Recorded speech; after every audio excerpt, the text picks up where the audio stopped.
हमारे समाज के वरिष्ठ नागरिक, हमारे अपने, पर ना जाने क्यों आज ज्यादातर सीनियर सिटीजन अकेलापन और समाज से अलग थलग महसूस कर रहे हैं। आइए कुछ पल बैठते हैं बुजुर्गों की छांव में। जो देखी है उनकी आंखों ने जिंदगी के ढेरों अनुभव, उन अनुभवों से अनुभव हम आज लेते हैं। नमस्कार दोस्तों, आप सबका स्वागत है। विज्ञान प्रसार, विज्ञान और प्रौद्योगिकी विभाग, भारत सरकार एवं अलगप्पा विश्वविद्यालय कराईकुडू तमिलनाडु के संयुक्त तत्वाधान में वरिष्ठ नागरिकों द्वारा प्रस्तुत एक खास कार्यक्रम श्रृंखला अनुभव में, जिसे आकार दिया है डॉक्टर आर श्रीधरन ने और मार्गदर्शन कर रही हैं कार्यक्रम की मेंटोर पूजा मुरादा। साथ ही निर्माता हैं चित्रा शर्मा और जमशेद खान, और जिसे आप सुन पा रहे हैं सामुदायिक रेडियो 90.8 FM 24 पर। और मैं हूँ आरजे सनी। दोस्तों, पहले के जमाने में जहाँ बुजुर्ग लोगों को ही सब कुछ समझा जाता था, उनका आदर किया जाता था, किसी भी विषय पर उनसे सलाह ली जाती थी, उनको समय दिया जाता था ताकि उन्हें अकेलापन महसूस ना हो और वो अपना बुढ़ापा खुशी खुशी बिता सकें। क्योंकि जीवन की 3 अवस्थाओं में से वृद्धावस्था एक ऐसी अवस्था है जिसमें बच्चों के प्रेम की बहुत ज्यादा जरूरत होती है। लेकिन बदलते हुए इस आधुनिक जमाने में सब कुछ बदल रहा है।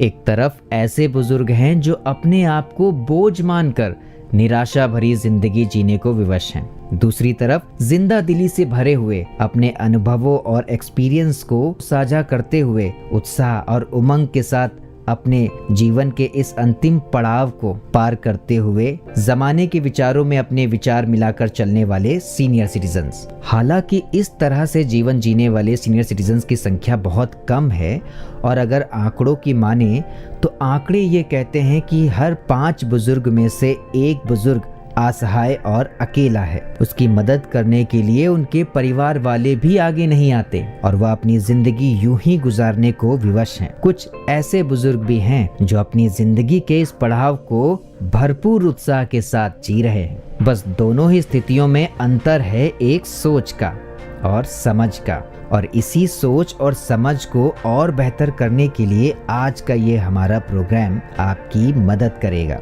आज के अनुभव कार्यक्रम में विषय है सीनियर सिटीजन का मानसिक स्वास्थ्य, और जिसके बारे में जानकारी दे रहे हैं इस विषय के विशेषज्ञ साइकोलॉजिस्ट सतीश कौशिक जी, जो कि एक मेंटल हेल्थ एक्सपर्ट हैं। साथ ही इंटरव्यूअर हैं चित्रा शर्मा जी। नमस्कार। कम्युनिटी रेडियो 24 FM में हमने सतीश कौशिक जी को आमंत्रित किया है। सतीश कौशिक जी एक साइकोलॉजिस्ट हैं, मेंटल हेल्थ एक्सपर्ट हैं, और वैसे तो वो सारे एज ग्रुप को केटर करते हैं, लेकिन आज हम खास करके सीनियर सिटीजन्स के बारे में अपने अनुभव कार्यक्रम में बात करेंगे।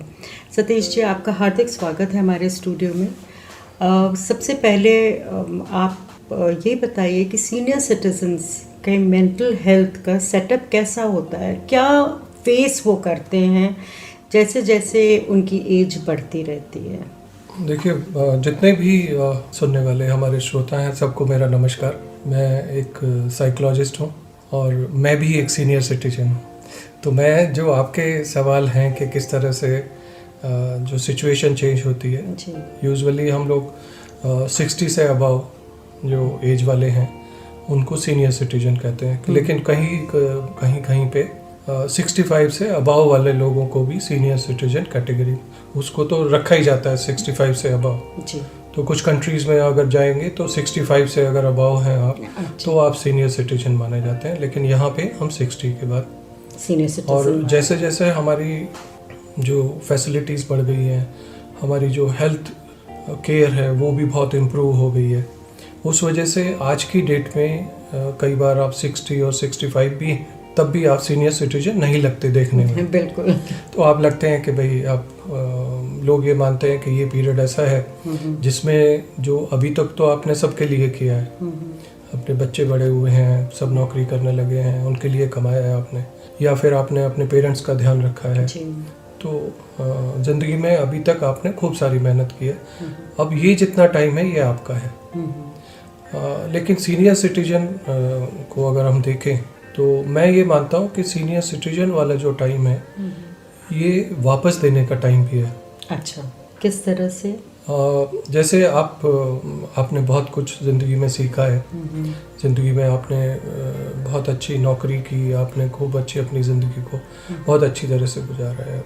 अब जो नई जनरेशन आ रही है, आपके बच्चे हैं या ग्रैंड चिल्ड्रन हैं, जो पोते पोतियाँ आपके जो हैं, बिल्कुल, वो आपके सामने हैं। तो जो आपने सीखा है वो आप अब दूसरे उन बच्चों को सिखा सकते हो, उनके साथ बैठ के उनको उसका एक फ़ायदा भी है आपके लिए कि जब आप उनके साथ बात करते हैं तो आपको एज का एहसास नहीं होता है। अच्छा, और खुशी खुशी वो टाइम, खुशी खुशी आप अपना वो टाइम गुजार सकते हैं। दूसरा, आप सिखा भी रहे हैं, जो हम लोग अपने परिवार में कहते हैं कि संस्कार देने का टाइम। दूसरा, हम लोग ये कहते हैं कि यंग जो हैं वो आपके बच्चे जो बड़े हो गए हैं वो अपनी कश्मकश में, ज़िंदगी की कश्मकश में लगे हुए हैं, जो 40 साल के करीब या उस टाइम सेटल हुए हैं, अपने बच्चों को पढ़ा रहे हैं, बच्चे पढ़ने जा रहे हैं, घर को चलाना है, सारी नौकरी भी करनी है सारी, तो वो अपनी कश्मकश में लगे रहते हैं, अपने उसमें काम में लगे रहते हैं। तो बच्चों के साथ जब आप होते हो तो आप उनकी हेल्प भी करते हो। अच्छा। दूसरा, हम लोग ये कहते हैं कि होश और जोश अगर दोनों साथ में हो तो ज़िंदगी बहुत अच्छी तरह से गुजरती है। कई बार जोश में, जैसे यंग एज है यानी 40 और 35 के करीब, जो बहुत टफ पीरियड माना जाता है, जिसमें आदमी को बहुत सारी मेहनत करनी पड़ती है, वो जोश है। तो आप कई बार इतने डिसीजंस भी ले लेते हो, कई बार गलत भी डिसीजंस ले लेते हो जोश में आके। लेकिन अगर उसके साथ होश भी हो, यानी आपके जो सीनियर सिटीजन, जो ग्रैंड पेरेंट्स हैं या जो बड़े हैं, अगर वो आपके साथ आ जाएं तो उनका एक्सपीरियंस और आपका जोश दोनों अगर मिल जाए तो ज़िंदगी और भी खूबसूरत हो जाती है। तो आप उसको बहुत अच्छी तरह से चला सकते हो। तो किस्मत वाले हैं वो जो अपने माँ बाप के साथ रहते हैं। वो रहते भी हैं, लेकिन ये ज़रूरी नहीं है कि रहें वो उनके साथ। कई बार मुझे अब देखिए, मेरे बच्चे दोनों की शादियां हो गई हैं, मेरा बेटा बाहर रहता है, मेरी बिटिया मेरे से दूर अपने ससुराल में रहती है या दूर रहती है मेरे से, लेकिन मुझे कभी ऐसा महसूस नहीं होता कि मैं अपने बच्चों से अलग रहता हूँ। ये डिपेंड करता है कि आप किस तरह से कम्युनिकेट करते हो अपने बच्चों के साथ, आपने बच्चों को किस तरह से पाला है अपने, यानी उनको किस तरह से आपने अपब्रिंगिंग की है उनकी, तो उस पर भी डिपेंड करता है। आप अपने बच्चों के साथ, कई बार बहुत सारे पेरेंट्स जो मैंने देखे हैं गांव में और शहरों में भी, वो अपने बच्चों के साथ इतना बढ़िया कम्युनिकेशन नहीं बनाते। दूसरा ये देखिए कि जैसे छोटे बच्चे होते हैं, एडोलेसेंस, उसमें आपको डिसिप्लिन करना है, उनको सिखाना है, ट्रेनिंग देनी है ताकि वो अपनी ज़िंदगी गुजार सकें। लेकिन हमारा क्या है, जब हम बुजुर्ग हो जाते हैं तो हम लोग वो ही जो परसेप्शन है, यानी वो ही जो बच्चों के बारे में सोच है, उसी को अपने साथ लेके चलते हैं, तो वहाँ कन्फ्लिक्ट हो जाता है। अच्छा। तो जो बच्चे जब बड़े होते हैं, जब वो अपनी जिम्मेवारियां संभाल लेते हैं, अपना परिवार संभाल लेते हैं, तो आपके रिलेशंस का रीसेटिंग होना बहुत ज़रूरी है।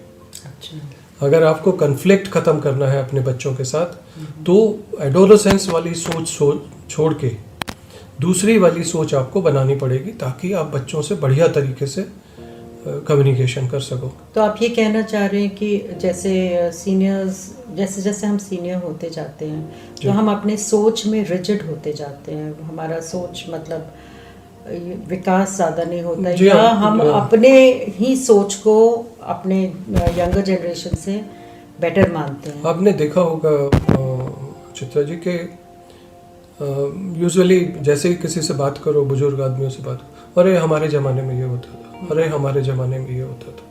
भाई वो आपका ज़माना था, यानी आप जब यंग थे उस टाइम का ज़माना था। लेकिन आज ज़माने में देखिए ना आप, चेंजेस कितने आ रहे हैं। माँ बाप अगर एक्सेप्ट नहीं करेंगे उसको तो आप पीछे रह जाएंगे, या there will be a conflict. तो वो आपको वहाँ पे काम करना बहुत ज़रूरी है। और ओल्ड एज में मैंने ये देखा है कि अगर आपका कम्युनिकेशन अपने बच्चों के साथ बहुत बढ़िया है तो आप खुश हैं, ज़िंदगी अच्छी है। सतीश जी, ये बताइए कि जैसे बहुत सारे लोग सीनियर होने के बावजूद भी दे डोंट एक्सेप्ट कि वो मेंटली ना उनको वो जो है एक्सेप्टेंस नहीं आता है, एंड ये कारण है इनके मतलब सोच डिप्रेशन के लिए। तो बहुत इसका सारे- कैसे कर सकते हैं? उसके बहुत सारे कारण हैं। जी। एक्चुअली ये कहते हैं ना कि हमारा दिमाग तो बूढ़ा नहीं होता, हम फिजिकली बूढ़े होते हैं। जी। हमारे जो स्टेमिना होता है, हमारी हड्डियां कमज़ोर हो जाती हैं, हमारे बॉडी में उतना जो स्ट्रेंथ पहले थी वो नहीं रहती है। जी। फिर कुछ कई बार बीमारियां भी हो जाती हैं, आपकी टेंशन्स है, एंग्जाइटी है, आपने ज़िंदगी को जिया है, आपने ज़िंदगी को कैसे जिया है, यानी आपकी बहुत बढ़िया अगर ज़िंदगी रही है, आपके पास रिसोर्सेज हैं। कई बार जो बुजुर्ग हैं उनके पास फाइनेंशियल रिसोर्सेज नहीं, डिपेंडेंसी हो जाती है, तो फिर दिक्कत होती है उनसे तो सीनियर इसको सिटीजन। कैसे हैंडल किया जाए? आपको मतलब plan सीनियर्स करना- के लिए आपको थोड़ा सा, अगर बिकॉज बहुत सारे सीनियर्स ये प्रोग्राम सुन रहे हैं, ऑफ कोर्स सुन तो सारे एज ग्रुप रहा है, लेकिन सीनियर्स के लिए ही ये अनुभव कार्यक्रम है, तो अगर आप उनको बताएं हाउ टू हैंडल दिस। यानी बहुत पहली बात तो ये है कि आपको यानी शुरू से ही प्लान करना पड़ेगा उसको, लॉन्ग टर्म प्लानिंग होनी चाहिए। दूसरा, आपका जो कम्युनिकेशन सिस्टम है अपने बच्चों के साथ, परिवार के साथ, रिलेशंस के साथ, आपके पड़ोसियों, that has to be very good, बहुत बढ़िया होना चाहिए। क्योंकि मैं अपनी एज में जो मैं मानता हूँ, जिस दिन मैं बहुत सारे लोगों से बातचीत करता हूँ या बहुत सारों के साथ डिस्कशन करता हूँ, अपने बच्चों से बात करता हूँ, तो उस दिन मैं सबसे ज़्यादा खुश रहता हूँ। लेकिन उसके लिए आपको रिलेशनशिप मैनेजमेंट पे अपने काम करना पड़ेगा। जो सोशल एडजस्टमेंट आपकी ठीक से होनी चाहिए, आपकी कोपिंग मैकेनिज्म ठीक होनी चाहिए, यानी आप कैसे टेंशन को कोप अप करते हो। देखिए, परेशानियाँ हम सबके साथ हैं, हर एक पीरियड की, यंग एज की अलग परेशानियाँ हैं, ओल्ड एज की अलग परेशानियाँ हैं, लेकिन आप इसको ये मान के चलिए कि गोल्डन पीरियड है आपका। अच्छा। इसमें आप जितना अच्छा करेंगे, आप रिलेशनशिप बना के रखिए, आप खुश रहेंगे। आपको आपके बच्चे, देखिए बच्चे, मैं भी अपने घर से निकल के आया यहाँ पे अपने पेरेंट्स को छोड़ के गुड़गांव में जॉब की वजह से, मेरा बच्चा बाहर है जॉब की वजह से, तो उनकी ग्रोथ को तो हम नहीं रोक सकते ना। अब हम उन बच्चों को यही कहना, अरे देखो मेरे पास तो कोई भी नहीं है, अरे उनको भी तो सरवाइव करना है, बिल्कुल। उनको भी तो अपनी फैमिली, आपने ही तो फैमिली बना के दी है ना उनको। तो ये अगर वो ग्रो कर रहे हैं तो उनको यू शुड बी हैप्पी, आपको खुश होना चाहिए। लेकिन उस टाइम में क्रिप करना, बातें नहीं करना ठीक से, अपने आप को एक्सप्रेस नहीं करना, अपनी परेशानियों को नहीं बताना। अब मेरे बच्चे मुझसे ये कहते हैं कि पापा आप हमारे साथ चलो, नहीं, मैं इंडिपेंडेंट हूँ, मैं यहाँ पे अपने आप अपना काम कर सकता हूँ, जब मुझे हेल्प चाहिएगी तो मैं आपको बता दूंगा। दूसरा, उनका मेरे से बात करना, मेरे साथ हर समय कनेक्ट रहना, वो सारा का सारा इसमें हेल्प करता है कि मैं खुश रहूँ। तो अगर आप रिलेशनशिप पे काम किया है आपने, तो आप बहुत अच्छी तरह, relationship is the most important part, यानी की है वो। और जहाँ आपने, कुछ लोग ऐसे हैं जो कि बड़े ऑथोरिटेरियन होते हैं, यानी किसी की हिम्मत नहीं है कि इधर से उधर कर दे या आपके सामने खड़ा होकर बात कर ले, तो वहाँ पे उन बुजुर्ग लोगों को परेशानी होती है एंड में। तो वहाँ पे आप ये देखिए, लेकिन आपके पास टाइम है, आप फिर से लोगों को बिठा के बात करिए, उनकी बातों को सुनिए। भाई ये भी तो हो सकता है, एग्री टू डिसएग्री भी तो एक काम है। बिल्कुल बिल्कुल। जरूरी थोड़ी ना सब एग्री हों, हर एक चीज़ को करने के अपने अपने तरीके। आपके किसी प्रॉब्लम को अलग तरीके से रिजॉल्व करना चाह रहे हैं, दूसरे और तरीके से सोचते हैं, हो सकता है उनका way of problem solving better हो, तो एक्सेप्ट करिए ना। वो एक्सेप्टेंस में थोड़ा प्रॉब्लम हो जाता है सीनियर्स को। एनवायरनमेंट में किस तरह से एनवायरनमेंट है, घर का एनवायरनमेंट आपने किस तरह से रखा है, आप किस तरह से लोगों से बात करते हैं, आपसे जो लोग हैं, जो घर के मेंबर्स हैं, वो आपसे डरते तो नहीं हैं बात करते हुए, वो एक्सप्रेस कर पाते हैं अपने आप को। तो वो जो एडजस्टमेंट्स हैं वो आपकी बहुत अच्छी होनी चाहिए। अच्छा। और बिजी रखिए आपको, यानी most important part for happiness. देखिए, ज़िंदगी में सबसे ज़्यादा खुशी अगर आपको लेनी है, सतीश जी, कोई हेल्थ के लिए, लाइक मेंटल हेल्थ के लिए, would you like to suggest कि कोई एक पर्टिकुलर डाइट करना चाहिए, ऐसा खाना खाना चाहिए जो आपको खुश रखे, कुछ ऐसा भी सीनियर सिटीजन जो हेल्दी भी हो और मेंटली उनको खुश भी देखिए, रखे? अगर हम हेल्थ की बात करें, एज सच हेल्थ हाँ हाँ। Health has two parts, mental health and physical health. दोनों इंटरकनेक्टेड है। अगर आपके मेंटल हेल्थ गड़बड़ है, यानी कई बार मुझे नहीं पता कि कितना सच है ये, लेकिन ये कहते हैं कि भाई अगर आप मेंटली परेशान हैं तो आपका पेट खराब हो जाता है। अच्छा। यानी कहते हैं, मुझे नहीं मालूम सच कितना है कितना नहीं है या ये है, लेकिन मेंटली जब आप परेशान होते हो तो आपको दिक्कत होनी शुरू हो जाती है, फिजिकल भी। इसी तरह से फिजिकल प्रॉब्लम्स का भी रिजल्ट आपकी मेंटल हेल्थ हो सकती है।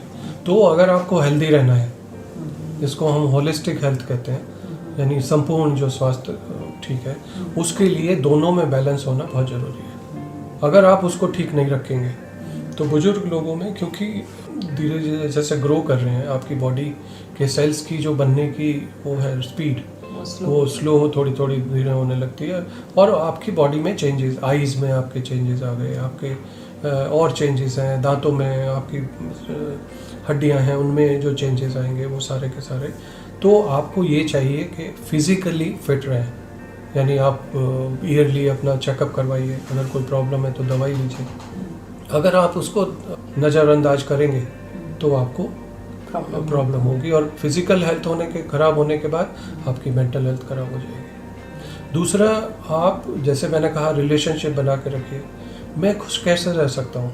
देखिए, ज़िंदगी में हर एक आदमी का, एवरीबडी स्ट्राइव्स फॉर, हर एक कोशिश करता है कि मेरी ज़िंदगी में खुशी मिले। मुझे खुशी है क्या रखने के, यानी ज़िंदगी में खुश होने के लिए एक सर्वे के अकॉर्डिंगली, यानी एक रिसर्च हुई है उसमें किसी ने, ये ज़रूरी नहीं है कि आप 100% खुशी हैं, यानी 3:1 का रेशो होना चाहिए आपकी पॉजिटिव थिंकिंग में और नेगेटिव थिंकिंग में। यानी अगर 3 आपके खुशी की चीज़ें हैं तो एक अगर उसके साथ दुख वाली चीज़ भी हो रहेंगे, लेकिन अगर वो 10 और 1 का रेशो हो जाए तो आप खुश नहीं रह सकते।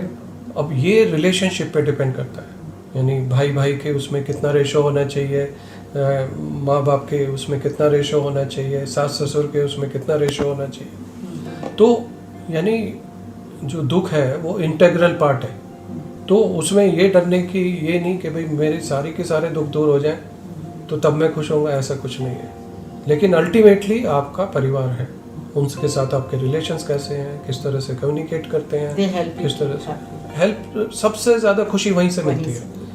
ये बहुत सारे सर्वे हुए हैं इस तरह के, यानी सबसे ज़्यादा जो खुशी मिलेगी वो आपके घर पे मिलेगी। सतीश जी, बहुत अच्छा लगा आपसे बातचीत करके, एंड जो हमारे श्रोता हैं, आई एम श्योर वो आज बहुत कुछ सीखे होंगे, और मैं आशा भी करती हूँ कि अगर कोई भी सीनियर सिटीज़न या कोई भी अगर मेंटली आपको किसी भी प्रकार का प्रॉब्लम है तो आप ज़रूर अपने परिवार से बात कीजिए, रिलेशनशिप बिल्डिंग पे उनकी मदद लीजिए और बिल्ड कीजिए अपने रिलेशनशिप को।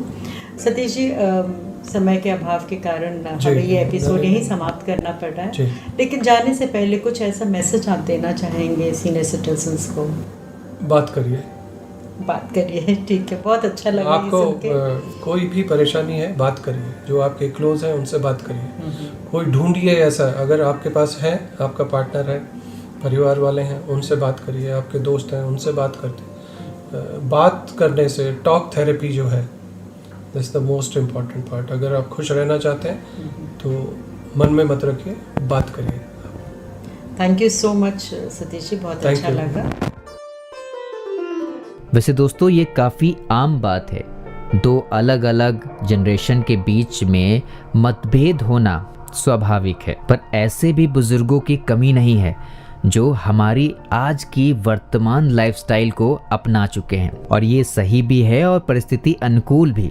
अक्सर आपने बहुत से बुजुर्ग देखे होंगे जिनका तालमेल अपने परिवार से नहीं बन पाता। ऐसे में अवसाद, मानसिक स्वास्थ्य में खामी, चिड़चिड़ापन, क्रोध, गुस्सा, ये सारी जो चीज़ें हैं वो काफ़ी आम है बुजुर्गों में। लेकिन यदि हम प्रेम और स्नेह से बुजुर्गों के साथ व्यवहार करें तो हम आपस में तालमेल बनाने में बहुत हद तक कामयाब हो सकते हैं। बाकी आप इस प्रोग्राम से सभी कुछ जान ही चुके हैं कि बुजुर्गों को कैसा व्यवहार करना चाहिए और हमें कैसा व्यवहार करना चाहिए, आपस में तालमेल और एक अच्छा वातावरण बनाए रहने के लिए क्या जरूरी है और सीनियर सिटीजन हमारी मदद कैसे कर सकते हैं अपने अनुभवों से। चलिए फिलहाल तो मैं चल रहा हूँ, पर आपको ये प्रोग्राम कैसा लगा ये बताना बिल्कुल भी मत भूलिएगा fmbhiwadi@gmail.com पर। मैं हूँ आरजे सनी और आप सुन रहे थे सामुदायिक रेडियो 90.8 FM 24 पर प्रसारित इस खास कार्यक्रम श्रृंखला अनुभव को। आप सुन रहे हैं 90.8 FM 24, आपका रेडियो, आपकी धड़कन।